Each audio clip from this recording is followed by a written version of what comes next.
souligné na ko te ñëpp xam ne zone du Sahel bi nu mu mel ak français yi ñu fa tegee tànk bu baax dama bëgg Pa Assane nga wax tuuti par rapport ak l'homme Doumbouya cet ancien légionnaire de la France mu mel ni comme fu mu toll nii les Guinéens dañ koo jël comme un sauveur te Guinéens yi tamit bu ñu xoolee histoire rek amoon nañ fi aussi un Dadis Camara tey est-ce que jotul ñu xoolaat bu baax par rapport ak ce colonel aussi. mais ak lan moo ay motivation au-delà bisaan yi nga xam ne moom la énuméré sonk. alors parler de ces motivations on va devoir s'en limiter à li ñuy wax. voilà mais ensuite les populations. ñoom niveau bi ñuy toll ci souffrance bu ñuy dund. la ñuy réagir. Quand la dame dit wala crie la Guinée est libre. parce que fa mu toll ci moment boobu. am na ñeneen ñu fa tolloon comme ni Mbissane wax. au temps de Lassana Conté et autres Dadis mais tey fi mu nekk di wokk fi muy wax noonu. diggante par rapport à cette rivalité dont il parle mais loolu mooy moo fondamental kii waa ji monsieur Doumbouya mais saa yu tëbul rek nii de lu leer moo ko tax a jóg lu mel ni midi léegi nag comme un homme de main mission bi ok première partie bi jàll na est-ce que day am deuxième partie ou pas la preuve jusqu'ici waxaguñu qu'est-ce qu'ils vont faire exactement d'habitude gars yi bu ñu defee coup d'état déclaration bi ci topp mooy nous allons mais moom neewagul foofu ñu ngi xool. déjà dafa oote réunion d'urgence. oui ñu ngi xool oui ñu ngi xool ci biir ñu ngi xool bi comme ça se passe souvent qu'est-ce que l'Élysée a fait ne nous condamnons oui ça c'est l'officiel mooy lii war a fës loolu mooy yoon bi après dans la réalité quand des gens se posent la question mais Nicolas Sarkozy lan lay def Guinée alors qu'il n'est plus chef d'État. Tout à fait. Un mois après ñu daaneel. c'est-à-dire à 2 ou 3 reprises yoo xam ni il vient en jet privé. toog ci dëkk bi lijjanti après dem lan la fay def question la mu jaaxal ñu bare. ñu wax ñu xaritam boo xam ni juif la bu am contrat bu mu signé woon ak Lassana Conté. contrat boobu Alpha Condé ne dee lii jëmul kër doxul dañ koy rectifier est-ce que loolu la question la mais boo jàllee loolu yëpp dernier voyage u Alpha Condé en France officiel diggante réception ak gunge on a vu que Hollande bi mu koy recevoir c'était limite c'était froid parce que voilà le gars a des positions yoo xam ni c'est compliqué la ndaw li fi nekk ba mu ñëwee moom il est fougueux il est jeune day ñëw fekk des stratégies yoo xam ni mag nañ ko mais dañ ko daan yoon baa ngi nii rek bon bu affaire bi de bu lawee yow nii ngay taxawee bu verte nii ngay taxawee réalité boobu moo fi nekk léegi nag dafa am lu Mbissane wax lu important mooy fulla bi yaa koy amal sa bopp mais fulla Mbissane pour conforter Mbissane effectivement loolu la yaa koy amal sa bopp mais day fekk nga am culture bi day fekk ñu yar la ci mais kan moo la ci yar regardez notre jeunesse aujourd'hui kan moo leen yar ci xam sa bopp jóg taxaw ne lii dama koy régler kan moo lii El Hadj Diouf doon wax la dernière fois à l'équipe nationale waaye am na foo xam bu ñu fa tolloo non joueur bi ci wax mooy jël décision ak ay dëgg mais day fekk joueur bi am sens de décision boobu de prise de décision bi mooy que moom dañ ko phagocyté ci noonu lañ ko muulee moo xam moment tel bu ñu fa tolloo non on est à 3 minutes de la fin du match ñu ngi ci arrêt de jeu yi su ma dugalee un qualifié man ma jël balle bi man non dama koy régler dinañ ma laal ma am coup franc bu baax régler ko wala dinaa forcer dem bu ma duggee ci surface bi dina am penalty mais loolu sa waay dañ yar la boo xam ne dafa jóge fu sore le problème nag mooy que ñun dañu am benn affaire bu grave bu ñu dal et cette rivalité qu'il crée là man malheureusement am na beneen côté boo xam ne dama koy saluer cette rivalité parce que cette rivalité là moo équilibré àdduna bi tey gis nga un semblant de jàmm bi ñu am nii si la Russie n'existait pas ils ont failli jamonoy perestroïka bi ñu demee ba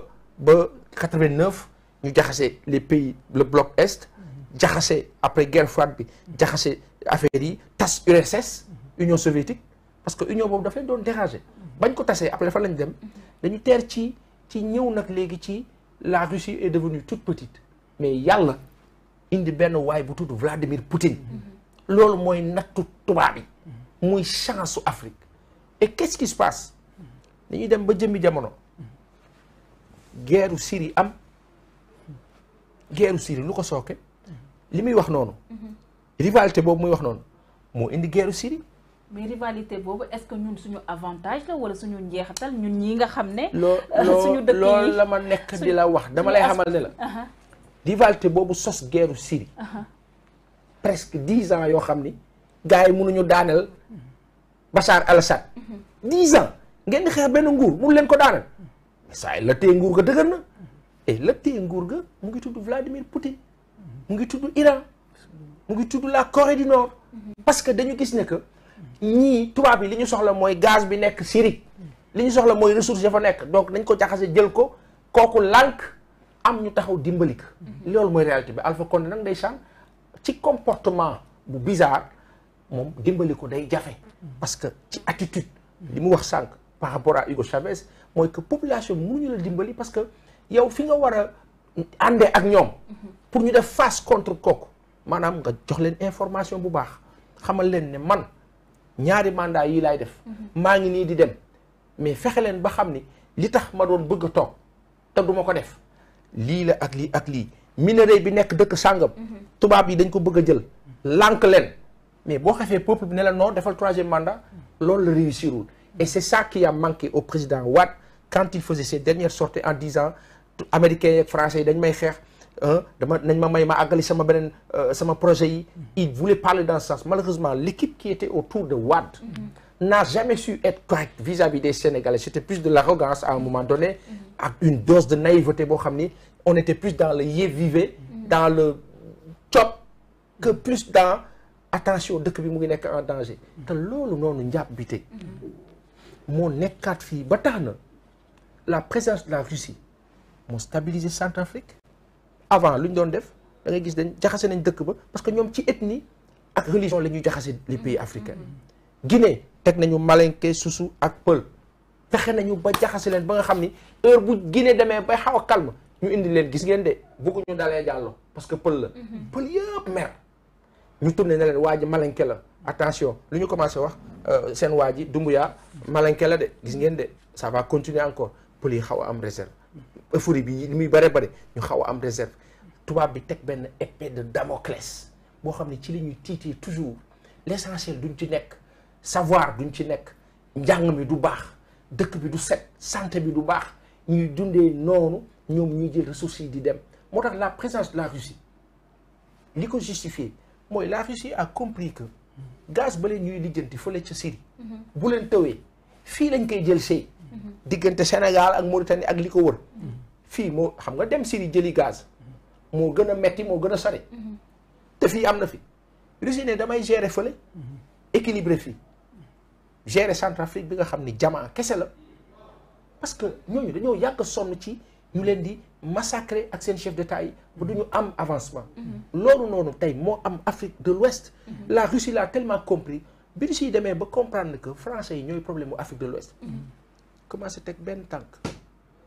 di tegaat beneen tànk tubaab bi tiit bi moo indi semblant de rivalité te rivalité bi du am il faut se poser la question léegi nag qu'est-ce qui se passe lan moo xew fii parce que simplement les gazoducs qui doivent traverser pour dem Europe diggante Afrique Europe dafa gàtt Russie bu taxawee danaan benn gaz du fi traverser parce que gaz bi Europe soxla man Russie maa leen koy jox marché la su gaz traversé jóge Afrique dem Europe mooy man Russie damay ñàkk sama marché sama puissance day disparaître looloo tax Poutine di rey boppam pour des ci bopp nguur gi imposer cette histoire là et ça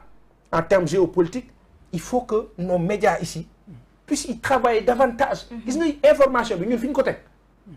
saa yi romb na foofu nit ñaa ngi ci beneen niveau et tant qu'on cadenasse les Sénégalais ci li ñuy gis nii la presse là yem ci nii nos petits reportages là sur les inondations nos petits reportages sur le marché bu Tamxarit jotee ñu jël nos chaînes de télé ñun ñëpp ñu nekk parce que nos télés ont besoin de vivre parce que dañuy soxla publicité et cetera